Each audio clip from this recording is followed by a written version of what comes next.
mute your cell phones. I will do the same. And we're going to have the pledge led by Commissioner Ryan, and we're going to have the prayer. It's going to be Reverend Johnson from the Cowboy Church. So please stand.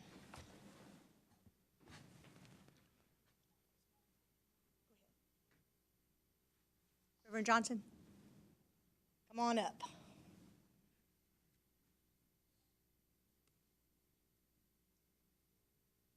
Pray. Father God, we just come to you, Lord, and God, we just thank you for this day that you've given us, and we come together acknowledging that you are God, and you're the strong one who sees, and you're the strong one who hears, Lord. Father, today, Lord, we just pray for unity in our city, in our county, in our state, and in our country. Father, we know that your word says that your ways are not our ways, and your thoughts are not our thoughts. Father, so we just trust you and ask for your leadership and your guidance in this meeting today, Lord. And with these leaders, I pray for them, Lord, as they make plans and Father, to further this community and this city, Lord, as we be good stewards of the resources that you've given us, Lord. So thank you for this day and for this time that you've brought us to and the hard work that these people do, Lord. So, Father, we just, as we close, Father, we just thank you for your promise where you never leave us or forsake us, and every perfect promise of our salvation in Jesus Christ. For it's in his precious name we pray. Amen.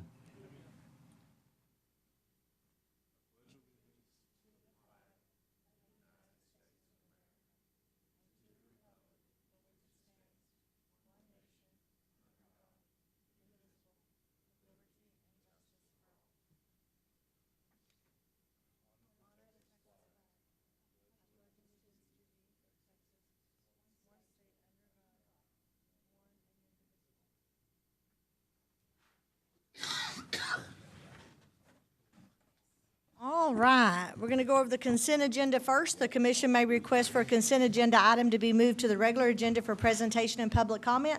Otherwise, the consent agenda will be considered in one vote. We have the consideration of approving the September 18th Planning Commission regular minutes, and we have the final plat of Montecito Subdivision Section 1 and the final plat of Bentwood Country Club Estates Section 39. Do I have a motion? Mark made the motion. Ryan seconded. All in favor say aye. Aye. All right, we have 5-0. All right, moving on to the regular agenda. We're going to have rezonings first. The City Council has final authority for the approval of rezonings. Z17-14 Henderson will be our first one.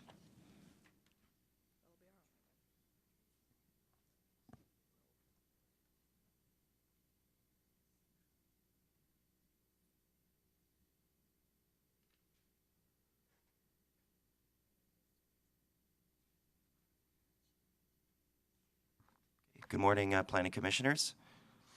Jeff Fisher, Senior Planner with the City of San Angelo. Our first case today is Z1714. This is a rezoning for Henderson. It's on 0.74 acres north of Pecos Street between North Milton Street and North Van Buren Street in San Angelo, SMD number 5, Lane Carter's district in the central neighborhood. The future land use is neighborhood. It's a residential category, and the zoning is single-family residential, RS1. These are lots 6 and 7 in the light yellow, and in the dark yellow, two-family residential, RS2. So the applicant, back in several years back, has had a vet clinic actually since the 50s. They came in several years back and did an expansion of a non-conforming use, and their intent was to expand the vet clinic for small animals onto the two properties at the bottom here, lots 8 and 9. Due to a number of different factors and trying to get a building permit in time, some parking and fencing issues, they decided the more appropriate venue would be to do a zone change for all of the properties. They've also acquired Lot 1, abutting Van Buren, and so the rezoning today that you all would look at would rezone the property to CN neighborhood commercial. That would allow the vet clinic to continue, and if the vet clinic ever goes away in the future, could allow some retail sales and service uses in the CN as well. But as far as I know, the doctor's been in the community for a long time, has no intent to leave the property. So this would allow the expansion, a new building over here, maintain the existing buildings for storage, and possibly expand a parking area or other buildings onto Lot 1. So staff looked at the surrounding area, did a site visit. As mentioned, there was a picture on the wall when I walked in, the original vet back in the 1950s. So this is part of the community for many, many years. This is looking south. As you go southwest and west of the property, you do have some commercial and office uses as well. There's a hair salon and I believe a small dental office as you go along west on Pecos. So this is looking east at the existing building. You can see this area here, which was originally a single-family dwelling, is being used as storage. You've got a carport here for parking, and then this is existing clinic to the south. The intent would be to eventually put a building over on lots 8 and 9 over here, continue to use this as storage. This is the rear yard here, lots of space for the animals to run. There's no outdoor boarding at all, so they do meet and comply with all the zoning provisions for a vet clinic. So staff's rationale for approval is as follows. The properties are surrounded, as mentioned, by other commercial uses and neighborhood center in the comprehensive plan. That allows other commercial development. Number 2, as mentioned, the vet clinic has been existing since, it should be the 1950s that I'm aware of, complies with the zoning standards. Any expansion would go through the permitting process as per any other permit, and we would review site plan and parking issues at that time. But as of today, they have enough parking on the property. It's compatible with the surrounding commercial and office uses to the west and southwest, as mentioned. The vet clinic continues to provide the local area with needed veterinarian services. I provided the letters of support to you all today, and as well as located close to Pecos, which is an arterial street in the master thoroughfare plan. So any traffic volume would continue to access the site using that street. 17 notices were mailed, and those are the 5 letters I provided you in favor, none in opposition to date. So staff recommends approval of the rezoning from the neighborhood commercial CN zoning district. Let me reverse that. The single-family RS1 and 2-family RS2 to the neighborhood commercial CN zoning district. Any questions or comments? Any questions? No, sir. Any public comment? There being none, do I have a motion? Ryan made the motion. Joe seconded. All in favor say aye. Aye. All right, 5-0. All right, now we're going to the related rezoning and conditional use. City Council has final authority for approval of rezonings. The Planning Commission has final authority for approval of conditional uses. Appeals may be directed to the City Council. First one's going to be A, Stonewall, IZ 1715 Stonewall. Are we going to take both of? Are we taking them separately? I'm going to present them together. We'll need separate motions for And them. then CU 17-12 Stonewall. Go ahead. Morning, Commission. Hillary Bucher, Senior Planner for the City of San Angelo. This zoning change, rezoning, and conditional use is for 3 existing lots and then a 4.482 acre tract of land. So the total is 5.03. So you'll see the existing residential addresses and then an unaddressed tract east of Bentwood, SMD1 Tommy Hebert, and Country Club neighborhood. So the future land uses neighborhood you can see around it. There's a predominantly residential to the south. The zoning just doesn't follow property lines at this point. It's kind of block zoning, so you can see how the commercial office and others just kind of mix and mingle within these lots. These are a couple of pictures from the recent construction and improvements that have been going on.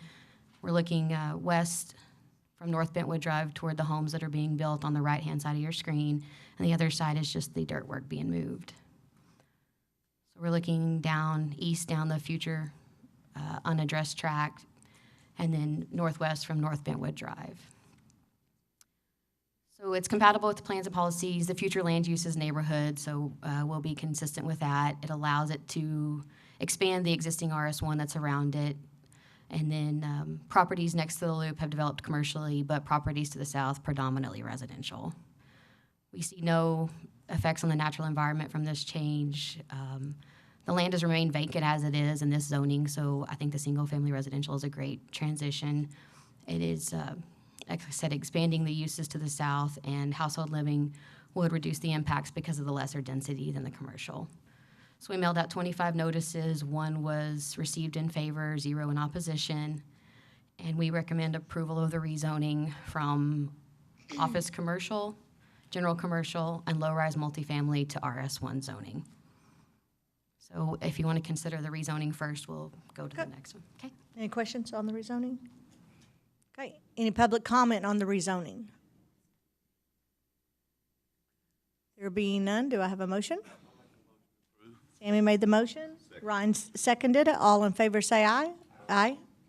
All right, 5-0. Okay, we'll go on to the conditional use. This conditional use would allow household living in the office commercial and general commercial zoning districts to allow them to begin construction on the residential homes. Any questions on that? Any public comment?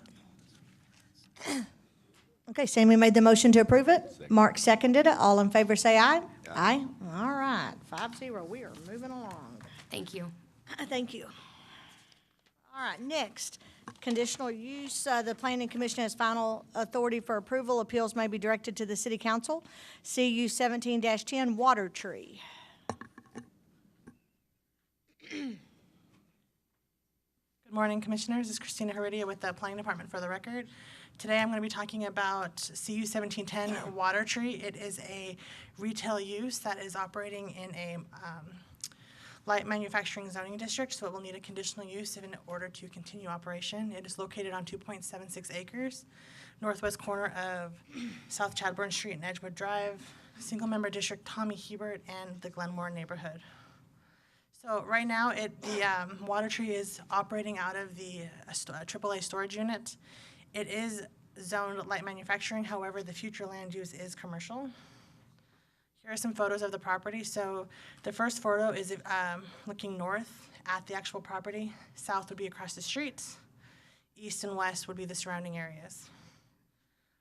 This first photo is the entrance to the Water Tree, and the second photo here is the exit. Right over here is where the entrance is. This here is a photo of their current parking. Currently, they have 2 spaces, which is required for self-storage.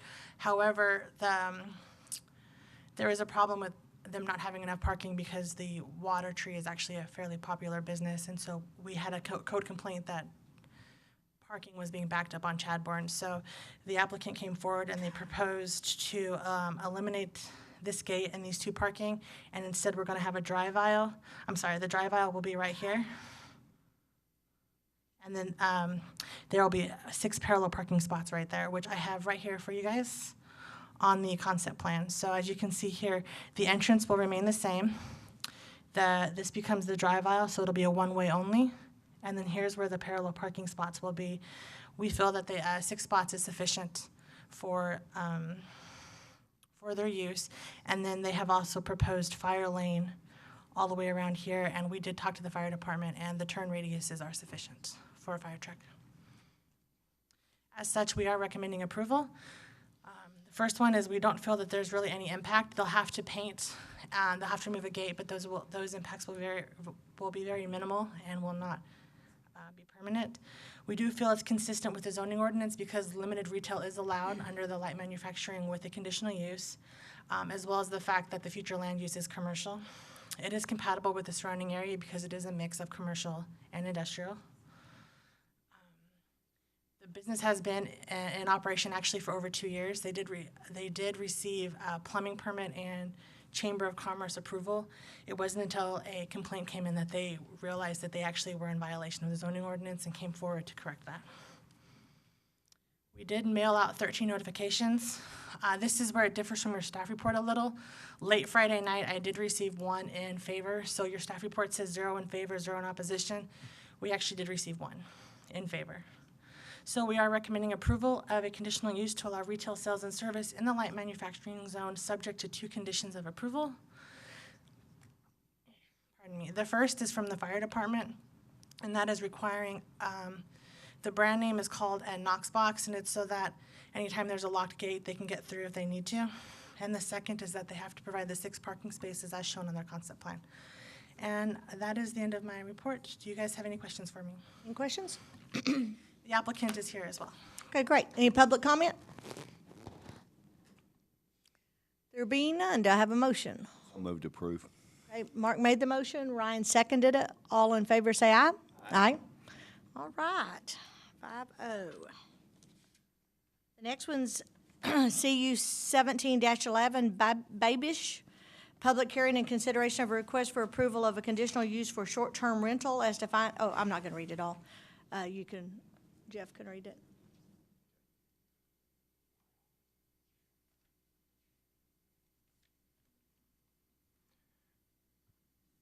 Morning again, Planning Commissioners. Jeff Fisher, Senior Planner with the City of San Angelo.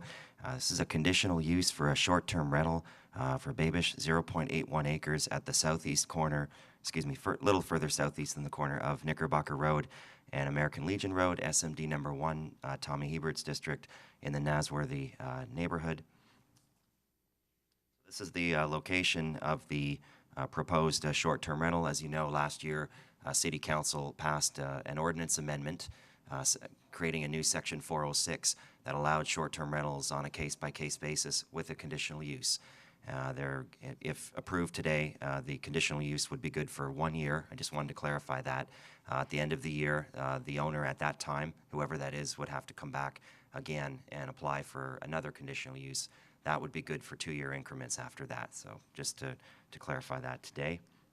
This is the Glen Meadows Baptist Church up here, just to give you some proximity, and their parking area on the southeast corner. As you go Lake Nasworthy down here, you've got the marina and some other recreational development. So the future land use in this area is neighborhood, and the current zoning is single-family residential. All of these tracts were originally platted in the early 2000s as part of one of the Lake Nasworthy subdivision plats.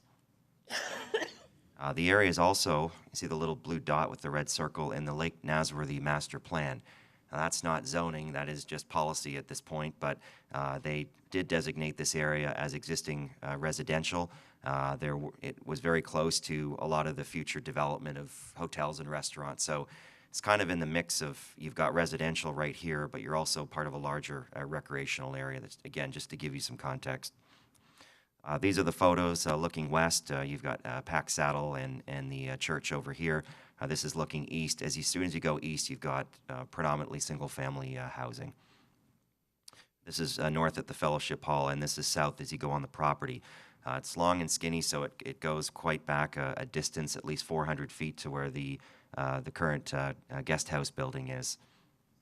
So this is the existing guest house with a carport on it. The guest house has an additional stove on it that I understand was converted. That stove would have to be removed in order to comply with the zoning, because as you go further back, there's an existing single-family dwelling there. And so if that stove is removed, essentially they could, if this was approved, they could have a short-term rental. They could occupy both spaces, but they'd have to remove that stove top and oven to allow it to go back to an accessory guest house. So you can only have one dwelling with one stove on the property. There's the stove right there. This is the rear yard looking at Lake Nasworthy. So there's an existing boathouse, some accessory structures in the back. This is west. I don't know who put it up first, but there is an existing privacy fence along the south end of the property.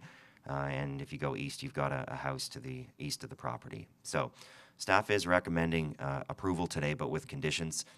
So the impacts, we believe, are minimized, given that there'd be no change in the visual appearance of the property.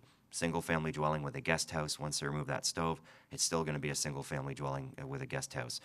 Number two, we believe that it is consistent with the zoning ordinance. Council had mandated that change to allow short-term rentals on a case-by-case basis, subject to the criteria. It does meet all the criteria. The street is at least 30 feet wide. There's no other short-term rental within 500 feet of the property. And again, once they remove the stove, the zoning on the property, they've got ample parking and ample space on that property. Third, we do believe it's compatible with the surrounding area. We feel in that location it acts as a transition between the residential properties as you go further east, as well as the more commercial, heavier commercial properties to the west and southwest as you get to the marina. No anticipated effects on the natural environment. The parking is already paved as you go down that road in front of the home, so we don't see any anticipated effects at this time. The community need, as mentioned, it is in the Lake Nasworthy Master Development Plan, which does call for recreational uses nearby. And so this could be something like this, we believe is appropriate here, given that it is close to the marina, and the short-term rental could take advantage of those amenities nearby. The development patterns, again, it's close to Knickerbocker Road. I think had it have been further towards Mermaid or Cove, we would have had some traffic concerns because essentially the cars would have to go through that neighborhood and get towards the back. It is the first property off of the church, so cars would come down Knickerbocker, make the turn, past the church parking, and go right in. They wouldn't have to access those residential streets to the side. The second issue we would be concerned about was the spillover parking, which we have had with other short-term rentals. In this case, it's about 400 feet, so there's ample room there to park on the property. They shouldn't have to park on the street. 6 notifications were mailed within the 200 feet. We received 16 in opposition, so there is a lot of opposition from some of the residents who may be here today. Although 15, because public notification requirements only requires to do 200 feet, the word, I guess, had spread quickly, so only 1 is actually within the 200 feet. Nevertheless, the concerns are certainly valid, and we do have another 15 outside of that area, which I've included here. That's 14 stars. The one that's not on here is the Lake Nasworthy Homeowners Association, which has also submitted their objection. The main complaints or concerns from the residents, they talked about reduced property values in those letters, parking and traffic, noise and vandalism, and cleanliness of the area. Staff recommendation is to approve the conditional use to allow short-term rental in the single-family residential RS1 zoning district, subject to the 7 conditions of approval in your staff report. If you'd like me to read those in the record in this case, or You not. might go ahead, just, Okay. And just to let you know, when we get to number 8, that has been eliminated, so we'll get there in a second. So the first is only one single-family dwelling shall be allowed on the property without a rezoning. So they can't rent out the guest house to one group and then rent out the house to another. It's only one at a time. Without a rezoning, the applicant shall make all required changes under the International Building Code to convert one of the residential units into an accessory building, including removal of the stovetop, oven, and associated plug as required. So that's the guest house. 2, the applicant shall acquire a permit from the Permits and Inspections Division for a change of occupancy for a short-term rental. That's required by Section 406 of the ordinance. 3, a maximum of 1 short-term rental for the entire property is allowed at any given time, and the applicant may not rent out separate short-term rentals concurrently. Occupants may utilize both residential units for their short-term rental stay. 4, the property owner shall either maintain an off-street parking on the premise in a manner consistent with Section 511 of the zoning ordinance or seek a variance. 5, no exterior evidence of the short-term rental shall be allowed except for 1 sign no larger than 6 square feet, which is not internally lit. 6, the property owner shall maintain the short-term rental operation in a manner consistent with Section 406 of the zoning ordinance. So again, they got the 1 year, and if they transfer it, the new owner would have to circulate everyone within 200 feet again and show that they're the new owner of the short-term rental during that 12-month period. To include adherence to required periodic reviews, initial permit acquisition, and subsequent permit renewals.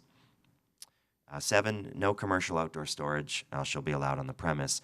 And 8, we had a condition, we had verified with our legal division that's not allowed to impose as a condition, so we've taken it out. And that was that the conditional use is not transferable, and the conditional use shall be considered void upon the transfer of or change in ownership the property that contains a short-term rental. We do have a legal team on staff here if you have any further questions. My understanding is because there's a 1-year sunset already, after that, the owner would have to reapply. So if they don't, that expires, and so we really can't get into who, if they transfer ownership, as long as they're following the rules, those rules would still apply. so it goes with the property, not the person? That's my understanding. This concludes staff presentation. Any questions or Any comments? questions? I think, I have one. Could you go back to 4 on the conditional approval? Now, it's my understanding that they, excuse me, that they can still have some parking on the street, according to this, is that right? Technically, they can. The zoning ordinance only requires 2 parking spaces for a short-term rental, and so they've got at least room for, even if you include maneuvering, you've got at least 6 or 7 paved areas for parking on, as well as that long driveway to get to the parking. I went and looked at it yesterday. There's plenty of parking on the inside. My concern is that it doesn't overflow out onto the road. Can we make that as a condition of approval, that they cannot have any parking on the road, or can we not do that? I don't think we can do that as long as the road allows for parking. If the road is not signed for no parking, I think we'd be hard pressed to limit that. You know, it would be hard to enforce anyway, just not knowing who's parking there. I think in this case, we were less concerned about that because of the amount of parking they have on site.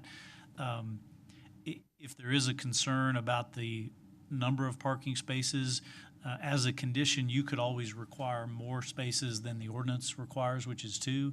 You know, you could require 4 parking spaces, which I think they have anyway. But Several, so, okay. Thank you. Any other questions? I think the thing to remember on this is that we're not voting for or against having short-term rentals. That has already been done. We are strictly to this specific property, whether it meets the criteria and it's appropriate for the area. That's what that's what this is about. Thank you, sir. We'll move on to public comment. Feel free to come on up.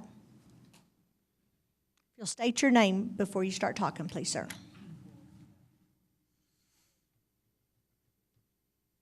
Hi, my name is Josh Isaac. I live at 2004 American Legion Road, which is right here, right in the middle. My opposition is this, as far as the parking, Sundays, which to the best of my knowledge, short-term rentals are going to be mostly weekends for people coming out of town to utilize the lake. Sundays, that road gets very crowded, especially when church is starting or when it's getting out. That road, American Legion Road right there in front of the church is already pretty taxed. In fact, there's police people there when the church lets out both of the services on Knickerbocker to help direct traffic. So additional parking on the street is going to be extremely taxed during, on Sundays especially. Litter is another big concern. Being right where I live, right in the middle, everybody has to go around my piece of property. I've come to the understanding that when there's things, events, 4th of July, things like that, people are going to come out there. They want to see the fireworks, and that's great. A lot of people come and use that neighborhood as a gathering site. On those big weekends, everybody parks all over my property, and there's a lot of trash. There's a lot of beer cans. There's a lot of litter, things like that. I don't enjoy going out there and picking that up, neither do my kids. So I don't want to invite more people who have no vested interest in the neighborhood to help drive more litter than necessary, and that's on a weekly basis. That could potentially be. Also, kids, the safety aspect of having people who have no vested interest in a neighborhood, which is what short-term rentals are. People could possibly be speeding, driving erratically, unsafe, things like that. I don't want that around my kids. I'm one of the few people who has young kids that live there full-time. Wade right behind me does as well. But there's a lot of grandkids as well, so there's young kids utilizing the road and the park, which is right next to me in that other area. So rentals are a proven risk. I own an insurance agency here in town, and so I help a lot of people place rental insurance as well as hotels, things like that. I can tell you that short-term rentals are viewed in the same aspect as hourly rate hotels as far as the type of people that move in and out of them, potentially. Insurance companies, who are the best people to evaluate risk, know that those are risky situations, therefore they charge a lot more for insurance because it's a risky situation, having people who have no vested interest in either the house or the community that they're in. And that's all I have. Thank you, sir. Thank you. Come on up, sir. And if y'all would stick with just this property when you're talking about it, please. Good morning. Good morning. My name's Richard Crisp. I live at 1911 Cove Road, which is right across American Legion from Josh, who just spoke. And everything he said about the traffic at the church is absolutely right on Sunday mornings. This is a very large church with a huge congregation, a very active church. There is a lot of traffic there. There are people walking across the street with children. We in the neighborhood are very aware of the congestion there. We are very careful. Anybody from outside is not going to realize just exactly how congested it is. I'm very concerned about that.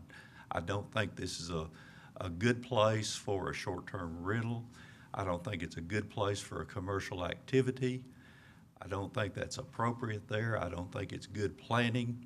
As you can see, 15 neighbors are opposed to it, and it's actually more than 15 because the husband and the wife signed in every instance, so you can double that. 30 people signed letters, and I suppose you have copies of those. If you don't, I have copies that I can give you. But people don't want that in the neighborhood. They don't think it's appropriate there. They don't think it's good planning.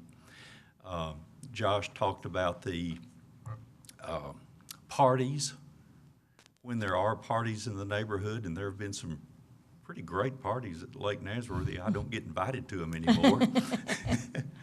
But it's real often after there's a party for there to be beer cans and trash all along the street, especially right there in the grassy area next to the church.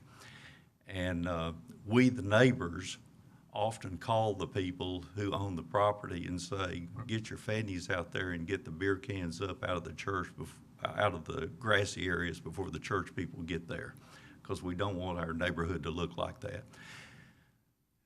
This is called a short-term rental. It would be real nice if you had a couple of people just there enjoying the environment and the lake. But I know, and you know, it's going to be a party house, and it's going to be that way on Friday nights and Saturday nights, time and time again. I can testify that in at least 6 instances in the last 10 years, I've been awakened in the middle of the night, and I'm talking about 2:30, 3:30, 4:30 at night, by screaming and yelling and cars racing down the street and driving through my yard and other yards. We don't want this in our neighborhood. I think it's inappropriate. Thank you for your consideration. Thank you, sir. Other public comment?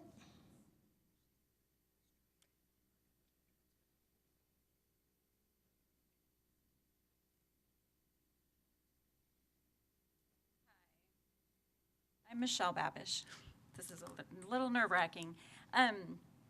I just want to say we use STRs all the time. We are a family. We have 2 kids. We have 2 grandkids.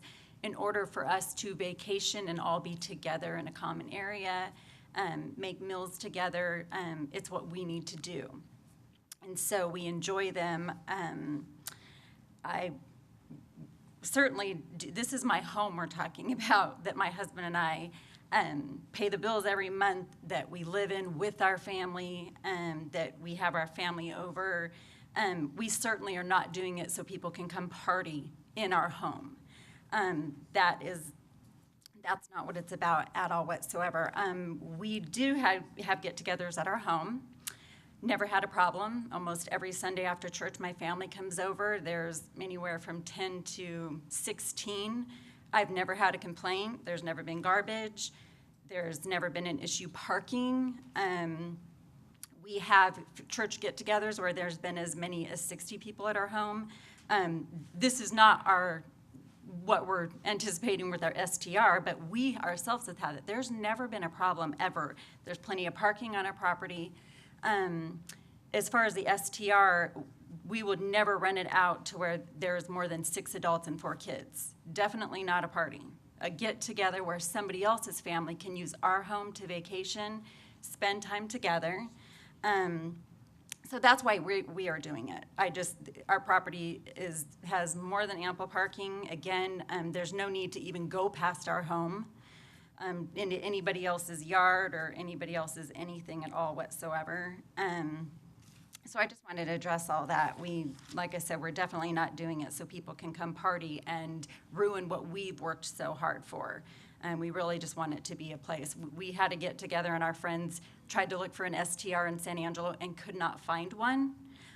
That's probably the main reason we were like, wow, there is a need in San Angelo for people who are coming into town for possibly a wedding, visit family. So obviously the lake is even better if they can be in a home together with their families on the lake to vacation. And so I think that's all I had to say. So this is the home you live in? We're currently living there, yes. Okay, so you're going to move out to do the short-term rental? Yes, yes. Okay. I just wanted to be sure, because you were talking about living in it, so I was like thinking maybe you were talking about just the little house beside you.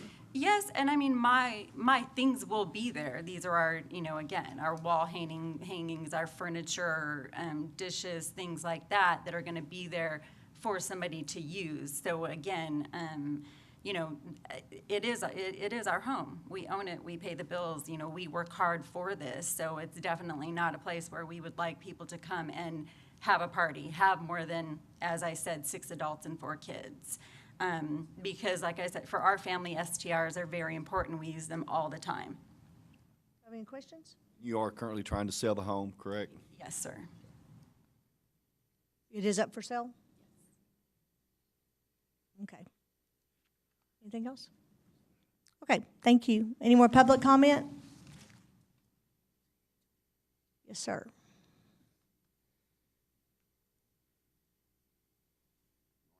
Good morning. My name is Billy Wood. I live at 2009 American Legion Road. My wife and I have lived there about 20 years. It's a pretty quiet neighborhood. It's nice. I'm opposed to this. I feel like there won't be any adult supervision there on the short-term rental. As far as parking, you could have up to 20 people at a time.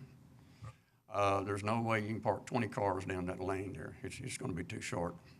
So that's going to overflow and put cars out on the road.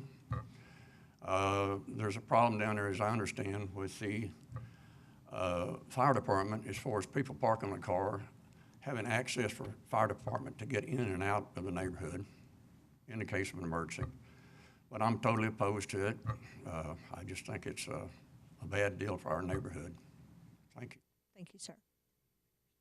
Any other public comment?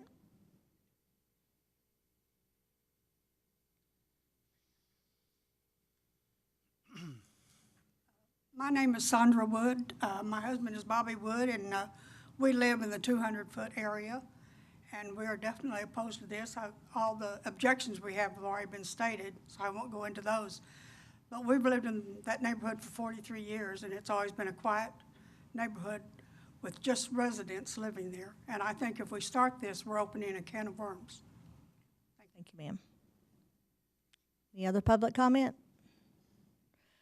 Okay, discussion first. Okay, the only thing, I mean, Glen Meadows is a very busy church. I mean, it's a very large church, and they do have a lot of people coming and going. There are police escort people there on Sundays. I don't know if they're there on Wednesdays, but I know they're there on Sundays. This house has not been used for short-term rental before. I believe the ones that we have approved have all been used as short-term rentals. I mean, they had proven track record that they had done it. Their neighbors knew they did it, blah, blah, blah, blah, blah. You know, we need to take those things into consideration, and I'm sure it does not legally matter that the house is for sale, but you don't know what the next person's going to be like that might own this house. So we need to take that into consideration. Stick with what code says. Well, but is it appropriate? No, is it appropriate? That's the word. Is it appropriate? It has to meet the criteria, but it has to be appropriate for the neighborhood. You've got pretty narrow streets there. They are going to have to park on the street. I mean, I just want us to take everything into consideration when you're voting on this. It's not quite the same as we have seen on the 2 prior ones that we approved. But it's met all the requirements that the city has put in place. It meets all the requirements the city has put in place. Is it appropriate for that area? You can absolutely. meet every requirement, but you may not Absolutely. be appropriate. It's not appropriate. It's an entertainment and Yeah. tourism area. Absolutely, it's appropriate. No. Why is it not? My concern is the parking, and Short Streets, the church being there. The church is a good neighbor. I have heard that from many, many, many people. Church has been a good neighbor. The people were there before the church was there. The church has came in and has been a very, very good neighbor. So, I mean, I think we need to take the whole thing into consideration. I mean, I'm all about private property rights. I mean, big time. But there's some that are appropriate and there's some that are not appropriate. The city staff has inspected the property and said that parking is appropriate. It meets code. So it's not our opinion whether parking is appropriate or not. Oh, I believe we can, I mean, we can use our own judgment whether or not we think, though, that it's appropriate. we're here. Yeah. I mean, they can tell us and give us their opinion, just like everything else we vote on, but we do not have to vote as they see it if we do not think it's appropriate. Is that correct? That's correct. I mean, this was made a conditional use rather than allowed by right. Uses that are allowed by right, they must simply meet the criteria in the ordinance, and they're allowed or they're not allowed if they don't meet the criteria. By making a conditional use, the idea was that each individual case would be reviewed by the Planning Commission for its appropriateness for the particular neighborhood. Tell me what's appropriate. Tell me what is appropriate. That is a subjective jumping in that decision that fire. you all look at, given what uses are around it. Is there sufficient parking, the size of the lot, space? I mean, whatever you want to look at. We left church early yesterday just to drive out there for this particular reason, and the traffic is tough. They've got cones set up going down Knickerbocker Road to help the traffic flow once they get out of church. I can see where this could be a problem. I just don't know that it's appropriate. I'll make a motion if we're ready for that, but. Is there any more discussion? Sure, yes. Come on up.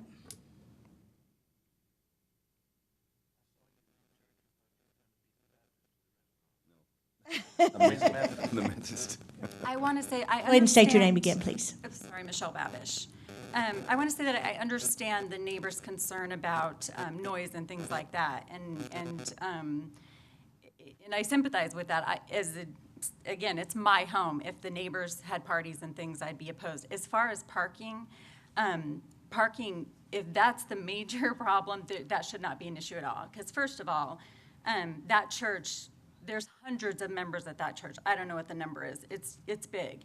And they obviously do it every single Sunday. I left my house today and had to wait because they have their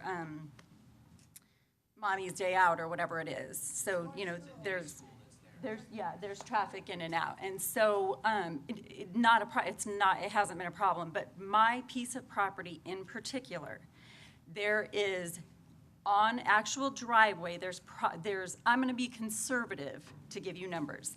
There's at least 8 places to park just in our driveway. Now, where there's actual driving. Now, along our driveway, if you went out there and you saw, there is grass on both sides. There is, I mean, again, conservatively, at least I would say 20, and being very conservative, vehicles could park on the property. If there's ever 20 vehicles parked on the property for the STR, that's a problem, and we will rethink if there's one issue, we as homeowners are going to rethink the STR problem, or the STR, just because, again, it's our home, it's our driveway, it's our stuff. We're not doing this so that people can come have parties at all whatsoever. We're truly, truly doing it to offer a place in San Angelo for families to come and vacation with their family.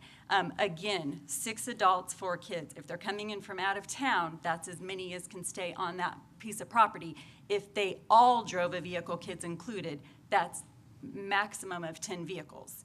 10 vehicles can fit. Right now, we have a boat trailer, we have a shuttle bus, we have my husband's work truck, my daughter's car, my other daughter's car is there a lot, my husband's truck.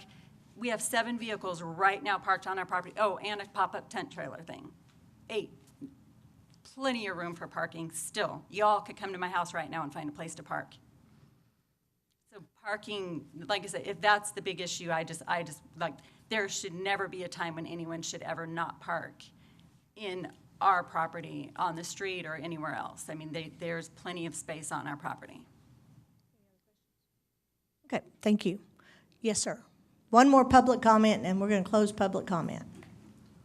I didn't do that before, so we'll just let you. It's only fair to let everybody speak, so go ahead. Thank you. Josh Isaac again, 2004 American Legion Road.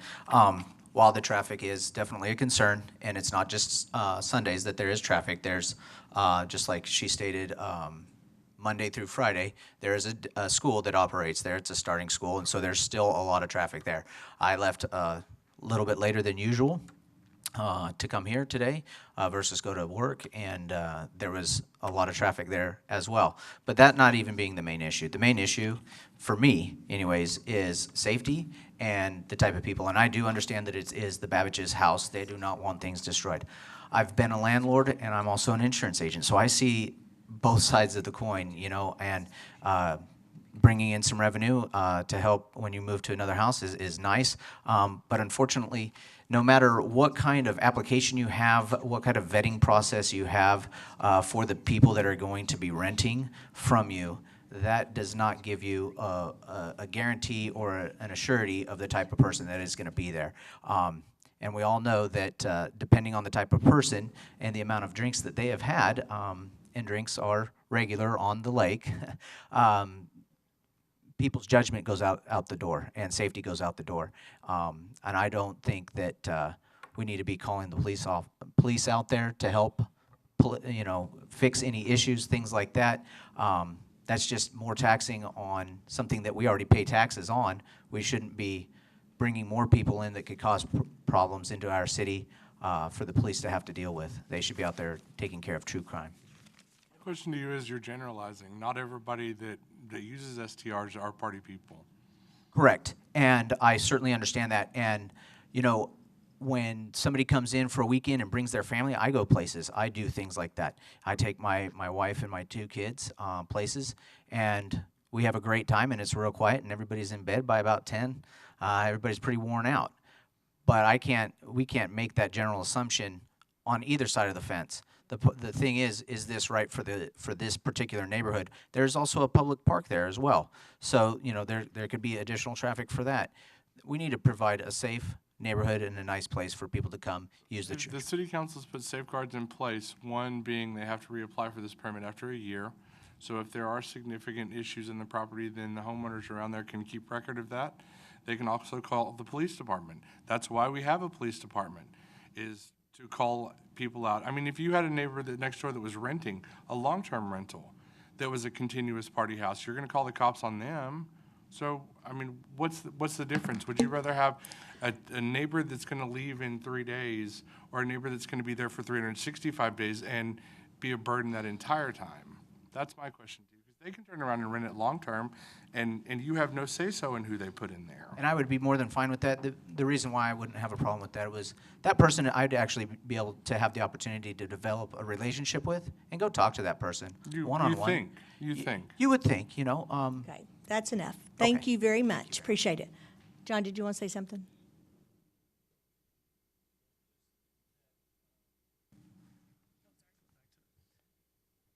In order to deny this, it would be preferable to state the reasons for the denial, what the impacts are, or what makes it inappropriate for the area. If that is I think that's only right for the next one that comes, because this is going to be, I mean, we're going to be looking at these throughout the year. Correct, and for us to understand what criteria you're making those decisions on, so that as we review these in the future, we know the kinds of things to look for and what you're looking for in a recommendation. And then, of course, the third reason is these are appealable to the city council, and the city council's going to want to know if it gets denied and appealed, they're going to want to know what your basis was for the denial or approval, for that matter. Okay, very good. All right, any more discussion? Are y'all ready to make a motion? I'm all for property rights, just like you. I'm a big-time advocate of that. But what scares me the most about this deal is that it's for sale. And if it's sold this month and someone else bought it, there's no telling what kind of, I mean, they might not be as due diligent as these people about who they let in there and don't let in there. it's for a year, they got it, and they can rent it to if they want to. That kind of bothers me, but that's just, I want to state my opinion there. All right. I think everybody's talked enough. Do we want to make a motion? I'll make a motion to approve. Ryan made the motion, Joe seconded it. All in favor say aye. Aye. All those opposed say nay. Nay. Okay. That failed, so do we need to make a new motion? I think it would be better to have a motion Okay. on the opposite. I'll move to deny. Have a, And the reason being is traffic flow, A. The second thing is just what Mr. Farmer said, is if this house sells, we have no control. I realize that it's gonna come up in another year and we'll be able to vote on it again, but what happens in the process? Are you gonna You have know, that we've got question a for every neighborhood. property? Yes, whether it's up for sale. yes. Well, even if it's not up for sale, if it goes up for sale, then this stays with the property. So that if I didn't tell you that and I sold it tomorrow, it would go to the next seller or buyer. I was asked to give my reason not to Yeah. argue, so Okay. that's So- my reason. Okay, Mark's made the motion. Second? Sammy seconded it. All in favor say aye. Aye. All opposed? Aye. All right, so Joe and Ryan have opposed. And it fails 3-2, or it's denied 3-2. And if I could point out one thing, and I know we've just completed the vote, and I probably should have jumped in before that. If there's any concern about there only being 5 members here rather than 7, you would always have the option to table it until a fuller commission is available to vote on it. Or Well, you they can just go to the cancel. Sure. Yeah, Sure. okay. Moving on to C, you said. wait. Oh, Before you get off that, I want to encourage. oh, It's over. yeah, Vote's already been taken, we gotta move on. okay. CU 1713 Star Tires LLC.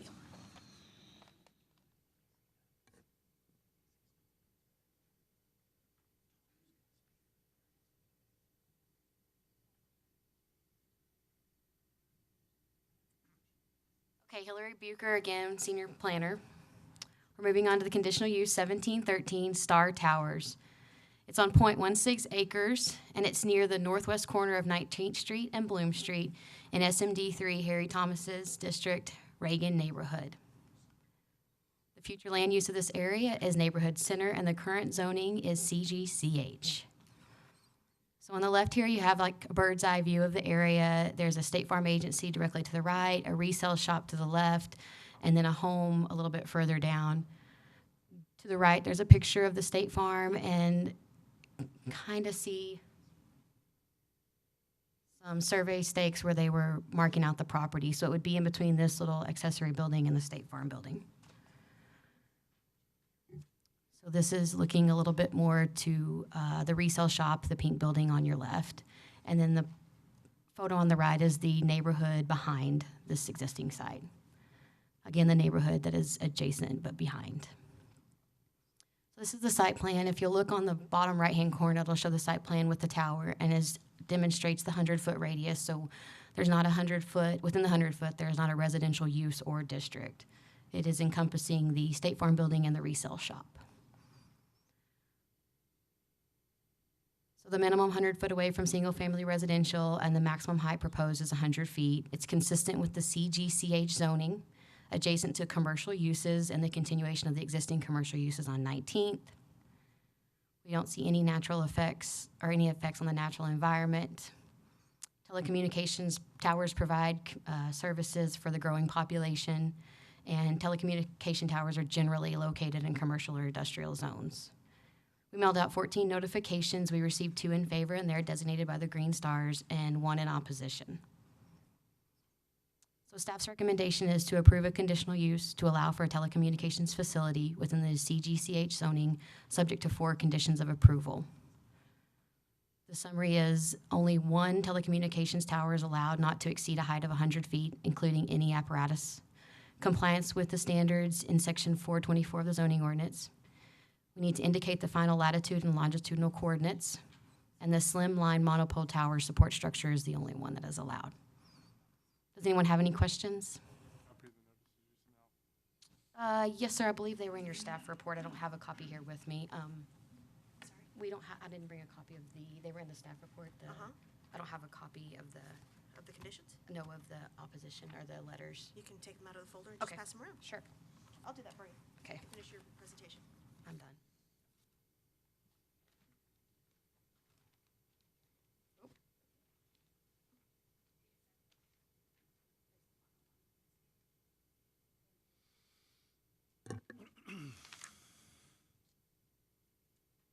All right, any questions?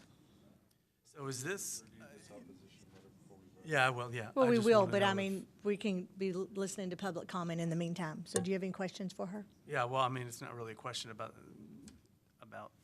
specifically. I just wanted, is this different than the one, I mean, I remember we did another one, was it last year?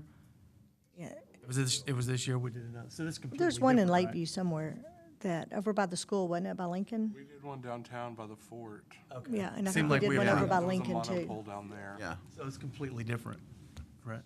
There was, Commissioners, there was Star Towers approved at 1524 Bell Street, and that was Yeah, a few Bell months Street, ago. Okay, I was Okay. just seeing if there was a problem with Very that good. one.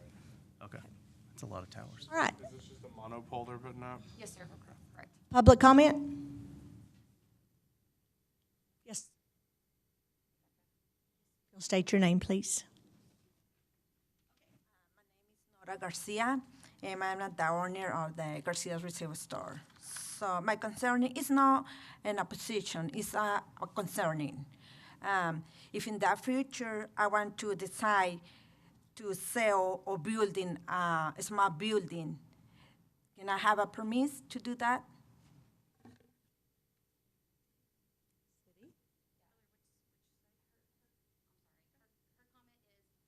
Would like to sell her property, could she build another house or business on the property adjacent? And I believe that the conditional use does not affect her rights to get a building permit. One of her questions was for a house, and that You'll is get up to the mic, Yes, please. ma'am. I'm sorry, can I scoot over? Oh, I'm sorry.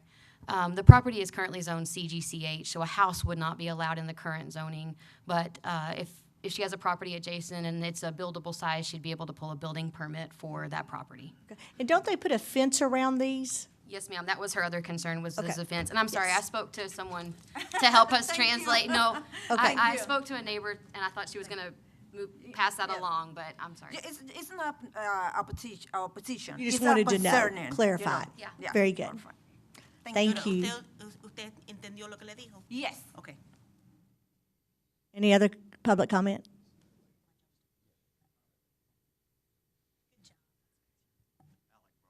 Star Towers, Arlington, Texas. I'm just here to answer any questions. If y'all have any questions, it's the same exact thing we did at 1524. Okay. I think we understand. Thank you, sir. Any other public comment? All right. There being none, do I have a motion? Ryan made the motion.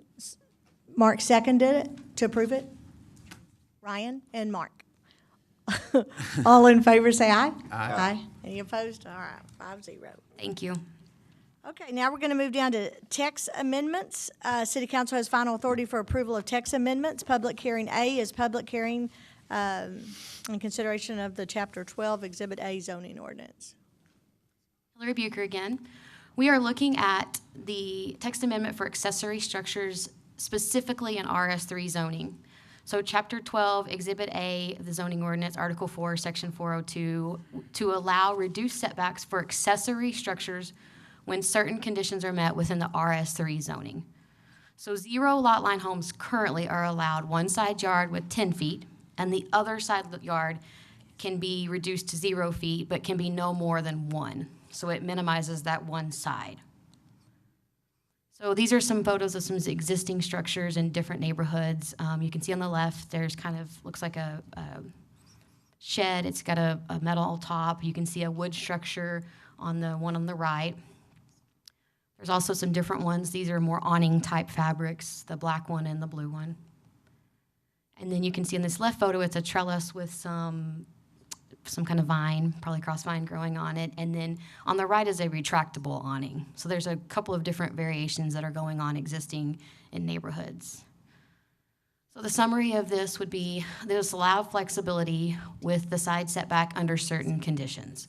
So one side must maintain a maximum of 0 to 1, which is no change. The setback on the other side will remain 10 feet unless the structure is constructed with non-combustible materials, it is unenclosed, and the roof is substantially open. With all these conditions being met, the minimum setbacks will be reduced to 5 feet. Accessory structures of this kind may not cover more than 30% of the minimum side yard or rear yards. And the accessory structures must be located in the side or rear yards, not in the front. And a building permit shall be obtained if required. And I know Mr. James is going to add to this presentation as well. Okay. The roof structure must be substantially open. So a trellis, something that would allow airflow through. I think the main concern is the fire concern of it spreading, so this would allow the smoke and the fire to rise through. If they could, if it was constructed of non-combustible materials, like I believe that's correct. Okay.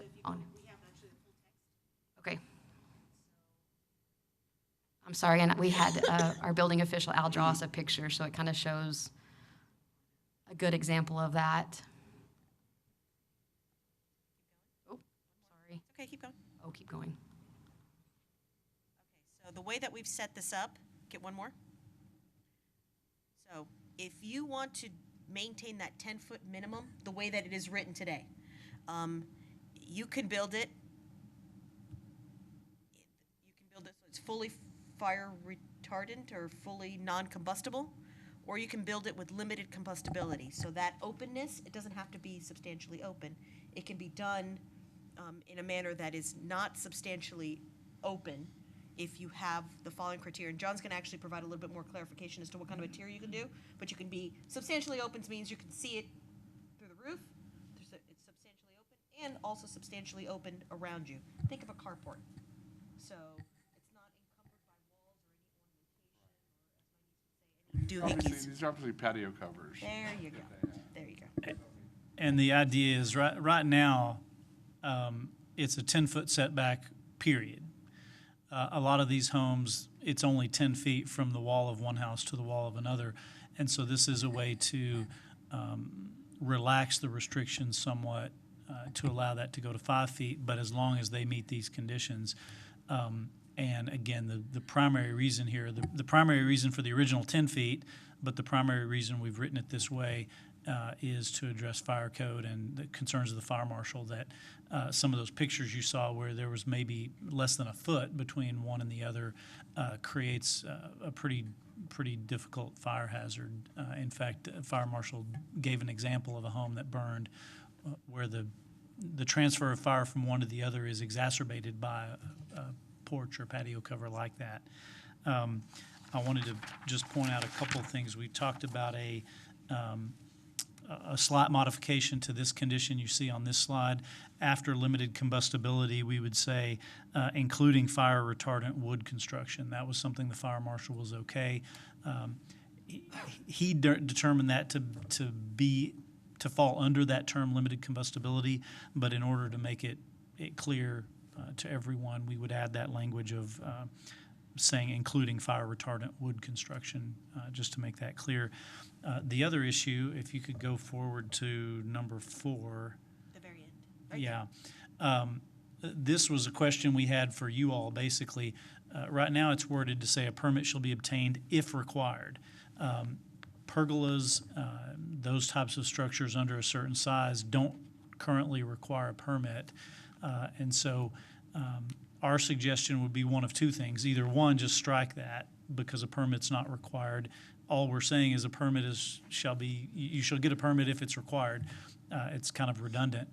But the other question for you all is because of the nature of these, that we're allowing them closer to the property line than normally allowed, should those require a permit, even though normally something like a pergola would not require a permit? So my question, those example pictures, are all of those legal? Would all of those be legal under the new I believe all of those would not be legal under this, although there may have been a couple. For example, the ones with the awnings might have been okay, but I think many of those still encroached on the 5 feet. So some of them would be legal if they were pulled back to ensure the 5 feet separation. What has prompted this text amendment in the first place? Just The fire marshal? code complaints in a particular area of town where there are dozens of these, and rather than go out and enforce against, I think we found 20, 25, maybe more of these that are all in violation currently. We met with the fire marshal to say basically what would you accept as being okay, and then we wrote this ordinance at least to make some of those legal and make it easier for the ones that are still illegal to come into compliance. There's a lot of patio homes in town. I actually have an image with RS3 zoning, if Brian can pull that up, just to show you. So the red areas, I'm sorry that it's just an image, but the red areas are the only areas in town with RS3 zoning. So there's. Patio homes? They can be, they actually, a majority of these, except for this large area here, a majority of these are actually townhomes where they're directly abutting. So this area right here is the area around the small lake in Knickerbocker and Valley View. So those are. This only applies to townhomes. Patio homes. This applies to the zoning category RS3, which could be 0 lot line. Can't really, a townhome, though, they're connected, so you couldn't put something there if you wanted to. I mean, their walls are connected, so it really is just the patio homes that are in question. If we approve this, what will this do to the ones that are already in violation? They will need to come bring these things up to code, their houses? Yes, the ones that would still be in violation would have to still come into compliance. I think keeping the permitting process in place is going to be a safeguard. It's going to have someone from the city actually go out and look at and make the determination whether it's going to continue to be a fire hazard. So I think the permitting process would be. I hate the permitting process, but from the standpoint of fire safety and safeguarding, I think it's reasonable to leave that in place. But I think it said if required, and if it was required, you'd have to get one. Well, but one option is to remove that if required and say for these, a Pretty much permit's put an required all regardless. All of them? permit, yeah. Okay, so okay, go ahead. Okay, and Brian, if you can put back on the PowerPoint.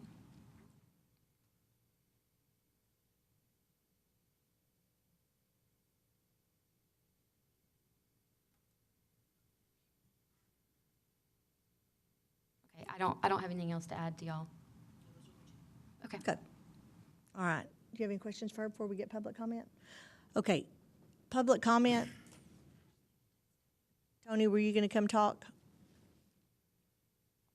He is Mr. Patio Home, so he can assist us with his thoughts.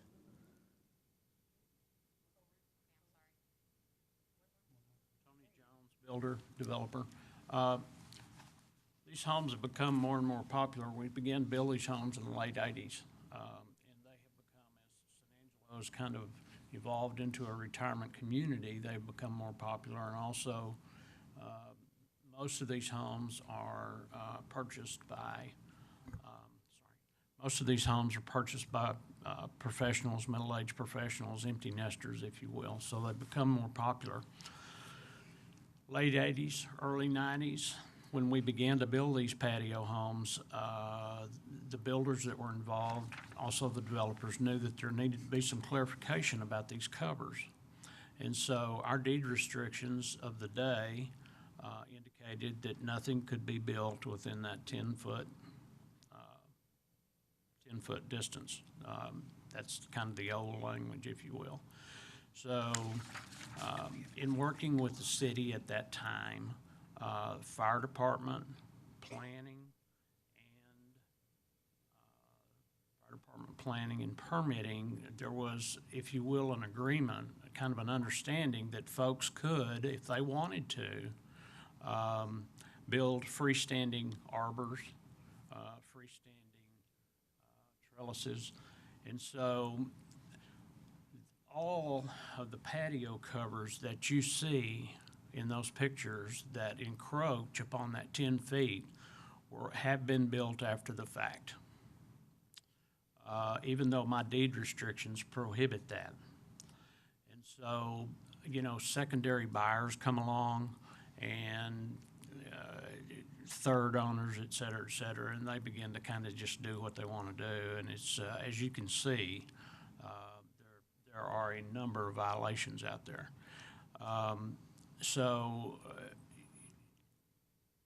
known, what we kind of agreed to in the late 80s, early 90s was that we could indicate to people that they could build these freestanding arbors, freestanding trellises, as long as they were not connected to their own home and as long as they did not come within 2 feet of the other home. And so now we have this. There needs to be some, I think, very specific language and some compliance going forward on these patio home covers. I don't think myself or any of the other builders involved has ever built a patio home cover that came within 10 feet of the next house.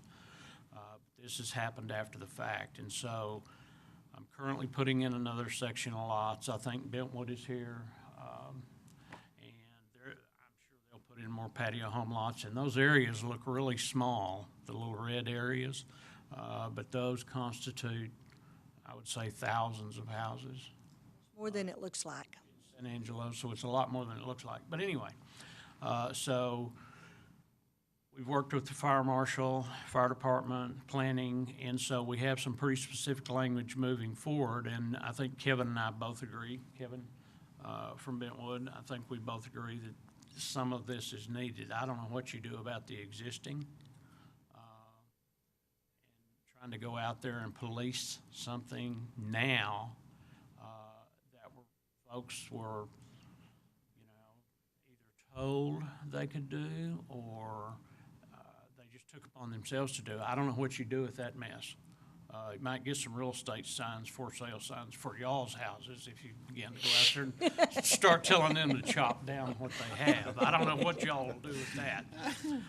But we're willing to help. I think the development community is willing to help any way that it can, so this problem does not persist. So, thank you. I'm Kevin Collins from Bentwood Country Club Development, and we've worked really, these guys, we've done a really good job. Everybody's talking about it. I think the big issue is, what I'm here for is going forward, because there's obviously kind of a mess that these guys are trying to take care of. We want to know, to be able to help by be able to deed restrict my patio homes, to be very specific as to what that language is. And that's what I think is real important, that we get the language right going forward. I mean, we've obviously got a problem from the past, but if you get the language right going forward in those deed restrictions, whoever buys the house going forward is going to have to stick with that, and we'll help make sure that they're able to do that. And that's kind of what we're trying to get worked out. It's only the past we have to take care of then. Thank you both. Okay. Any other public comment?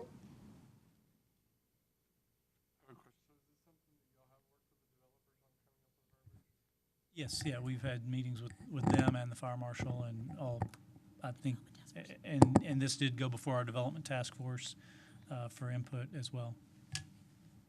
Okay, so do we want to go ahead and take a vote on it?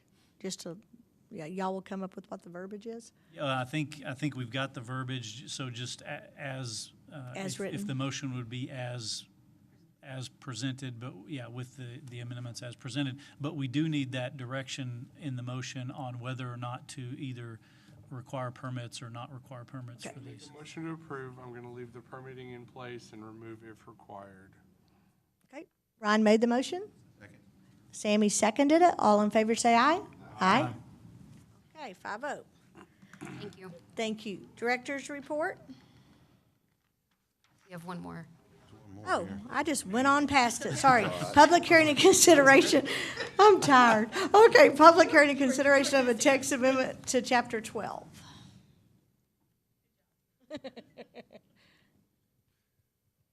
Planning Commissioners, again, Jeff Fisher, Senior Planner. So our last case today, another text amendment. This is to our sign ordinance relating to projecting signs. So currently, if you're a projecting sign and you're larger than 16 square feet, whether you encroach in the public right-of-way or not, or you're on private property, any sign bigger than that. And those are the signs that overhang from the building. So if you've seen Casual Pint, the ones at Twisted Root that say burgers and shakes, they stick out. They're attached to the wall, but they project more than 18 inches from the wall. Those would have to go to City Council. Even on the case of private property, if you're 30, 40 feet back from the street on the building. And so this often can be a bit of a hindrance for builders in construction when they're trying to build signs, having to go to council and do an encroachment agreement every time. So the current definition of a projecting sign is a sign affixed to any building wall, roof, marquee, or other structural element which extends beyond the building wall, roof, marquee, or other structural element more than 18 inches. And the current regulation says that if you're more than 16 square feet, you require City Council. And here's what they direct staff to do. A City Council at that point would have to consider whether the sign infringes on neighboring businesses' rights to be seen and any other detrimental effect it may have. So we believe this can be very excessive if you're in a new commercial property, say off of Sherwood Way. You're not right downtown where you're encroaching into the right-of-way, and you're a new developer and you're 40 feet back. Now, just so you know, they would need a sign permit, and the sign permit would ensure structural safety already. So we looked at changing the ordinance and just taking that clause out. That's all this is today when you're on private property as opposed to in the right-of-way. And so again, the rationale for change is it appears to be excessive when it's on private property in many cases. So we would change the regulation. We'd allow projecting signs greater than 16 square feet on private property without City Council approval. And if the sign is encroaching into the public right-of-way, it would then still require City Council approval. That wouldn't change. So staff recommendation today is to approve a text amendment to Chapter 12, Planning and Development, Article 1204, Signs in the Code of Ordinances. And I'm happy to read in the change if you'd like to see it here. So this is what's crossed out is essentially as it reads right now. We've bolded the addition here. So the new ordinance would read, the new text amendment would read, any projecting sign larger than 16 square feet that extends into the public right-of-way must be approved by the City Council. And so if it's not in the public right-of-way and on private property, that will go away. Second, for clarification, we talked about prohibited signs and locations, so we wanted to just change this provision slightly to match the language of the original 1204-05. Signs placed upon public rights-of-way, except as allowed elsewhere in this chapter, without the express permission of the City Council, is prohibited. So in other words, when we talked about prohibited signs later in the chapter, we wanted to say, well, if you're in the public right-of-way, you just need City Council approval. So just to clarify that you're still allowed to do that. That's the end of the presentation. Any questions? What brought this forward? Why are we seeing this? We had received a recent application for sign permits from a developer who wanted to put in a new retail, a new restaurant essentially on, I believe it was on Knickerbocker, Sherwood Way. And they wanted a whole bunch of signs there. All the signs met the sign ordinance. One of the projecting signs was larger than 16 square feet. And so in the past, at least since I've been here for several years now, whenever you have a projecting sign, most of those are on the public right-of-way because they want to be seen and they're visible. They'll enter into an encroachment agreement. They often include patios as part of it, like Twisted Root. This was a unique situation where they wanted a projecting sign, I guess as an entry feature to their restaurant on private property. And as a new in a new platted lot, there were at least 30, 35 feet back from the street. And so this triggered us to look at the sign ordinance and essentially change and allow some flexibility when you're on private property. You have that ample setback, allowing that as of right to go through. However, if you're still in the right-of-way downtown, say on Chadburn or on Concho, you'd still have to go to City Council for approval for those signs. It's good that you are doing that. If something comes and it doesn't make sense, for you to go in and change it so the next person doesn't have to deal with it. That's great. Any other questions or comments? All right, there being, public comment? I'm going to bet not. Okay, do I have a motion? Ryan made the motion. I'll second. Mark seconded it. All in favor say aye. Aye. Okay, 5-0. Now the director's report.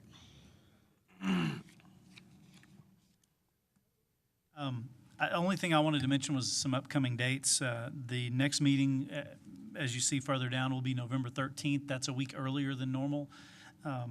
Also wanted to point out the December meeting will be December 18th, which is exactly 1 week before Christmas. Just wanted you all to check your calendars. If for some reason that doesn't work, let us know, and we can look at rescheduling that one as well. And then the January meeting, because of the Martin Luther King holiday, will be a week later, so January 22nd. So some shifting of meetings the next few months. Anything else? That's all I had. All right, it is 10:23. The next meeting is going to be Monday, November the 13th, as John just said, so do I have a motion to adjourn? Ryan made the motion. Mark seconded. All in favor say aye. Aye. We're adjourned.